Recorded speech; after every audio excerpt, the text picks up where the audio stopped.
these legs, go back to wood, or search for wood rather, and I'm just going to grab this walnut. There we go. Dark, and they're down at the base. I don't care. Does anything else have that shader? I think it was Lambert 1. Yeah, it's Lambert 1. Geometry mask. Okay. So for a geometry mask, if you want one, you click on this and it isolates the geometry that's in that layer. And then I click back on the color to bring back all the other geometry. And yeah, I'm happy. I don't care that this vase is in there. It doesn't matter to me.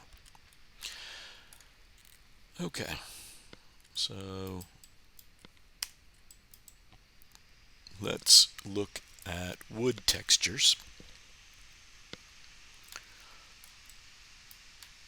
I'm going to drag and drop the walnut onto my picture frame, and I actually kind of like the way that's striping in.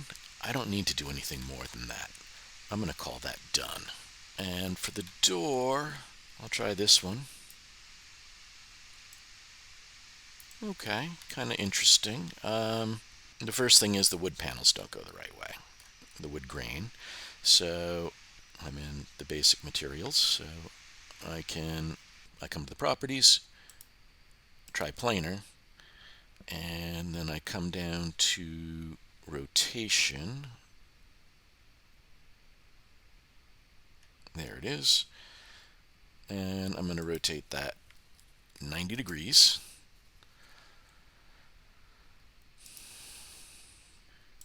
I'm going to scale it.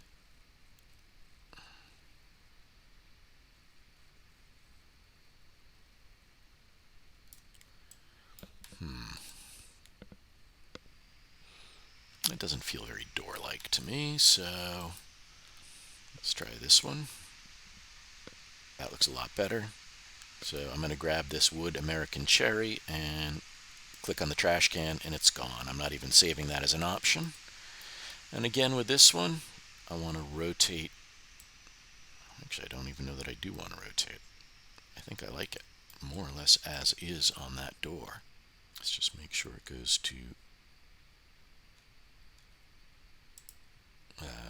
select the wood layer.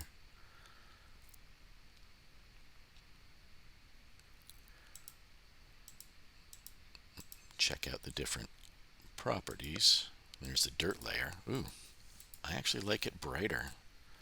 This does not need to be a dirty house. This is a clean house where this kid lives, which is why that crayon is such a problem when the parents come home. And if I want to get rid of those little wood fibers small, I'm going to keep them though. Okay, I think I'm just going to leave that as is. So how do we make a wood texture of our own? Well, whenever we're making a new texture, we start from the base up. So the first thing is base color. So I'm going to make a new fill layer. In the color,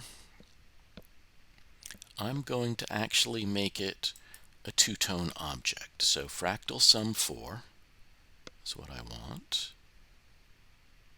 There we go, fractal sum. Pretty sure it's this one, yeah. Triplanar.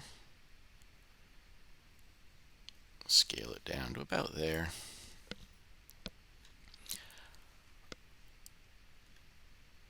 And then I'm going to right click on that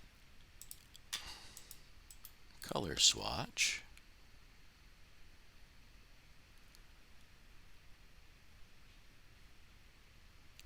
Add our traditional black mask.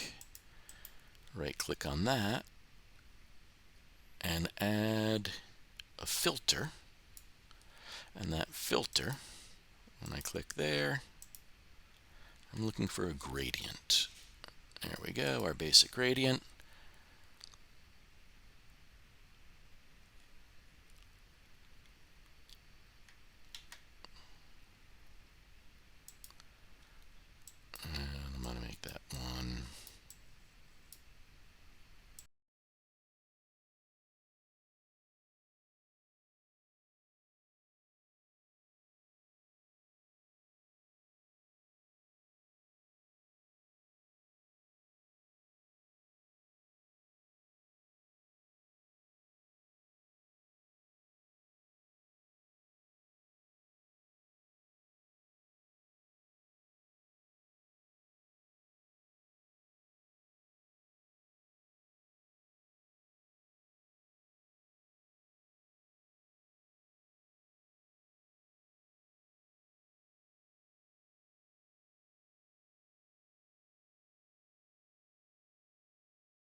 So it's time to texture the coffee table, and I want to build my own wood texture this time.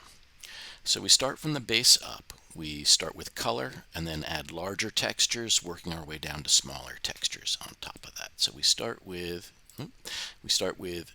adding a fill layer, and I'm going to make its first triplanar, and then I'm going to make its color a texture, and that's going to be fractal sum 4, and then R to scale it down so it's, there we go, about like that, and filter, there we go. And for that filter I want gradient, and I only want 2 colors, so for the parameters of the gradient, color quantity, I'm going to drop that down to 2. I want this one to be, I'm going to use a image bird's eye maple,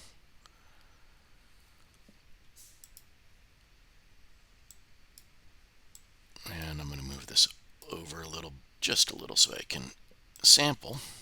I'm going to use the eyedropper, and I'm going to sample that brown, and then I'm just going to make it a little extra pretty.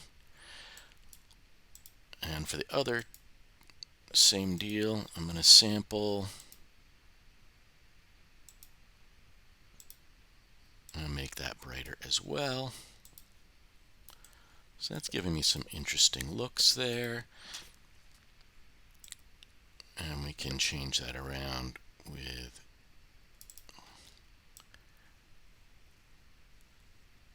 position. I'm going to move this a little higher,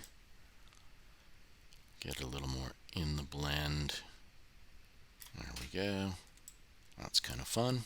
And I actually do want it that level of smoothness, because the thin veneer on a coffee table is really that thin. I'd be more likely to smudge fingerprints on there than I would be to add just a random dirt map. Okay, so that's our base color layer. So we're ready to go up to the next layer. So I'm going to say add another fill. And for this one, I'm just going to do color again, and I'm going to tell it to be directional noise. Directional noise is nice and streaky. Let's try this one. Yeah, that's a pretty fun choice. That may be better for the smaller grain. Let's try a new one. Again, just color and base color and a different directional noise.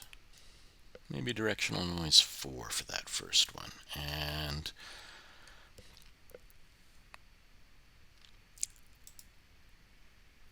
triplanar as always. Okay, that gives me some nice broadness to it. I don't really want it too focused or tight. And I'm going to set it to overlay so I get that texture into the color. Let's name it large. I'm going to make another one, noise 2, or actually just medium, because this is going to be a medium-sized texture in there. And I'm going to start out by giving it a color. I'll try that. Okay. So I've got this nice rich brown tone. I'm going to add a mask. And that mask is going to get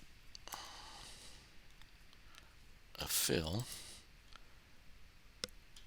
And that fill is going to be directional noise 3. There we go. Let's just hide this so we can see what we are getting. Okay, so by putting it with a color, with a mask, we've got it as a brown texture coming in. And if we want it a little bit darker, maybe we'll set it to multiply, and that's coming in over our everything. And let's see, this color's gotten awfully dark, so another thing we can do is drop our opacity down on both of these.